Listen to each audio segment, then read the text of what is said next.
Ito po, gisa muna tayo ng ng luya at saka bawang po. Na,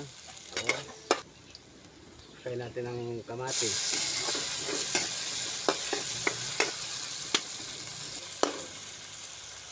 Lagyan na natin yung atay ng baka.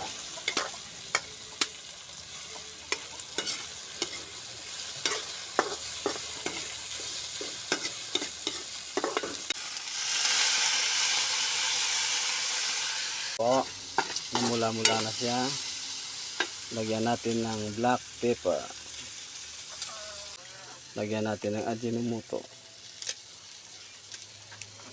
Lagyan natin ng magic sarap. Lagyan natin ng asin.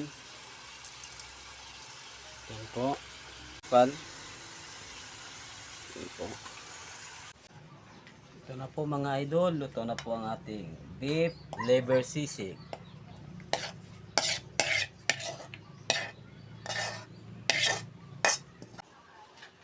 Ito na po mga idol. Luto na po ang ating liver beef sisig. Ito na sa napakasarap to idol. Masarap ulamin. Kain tayo. Salamat po mga idol.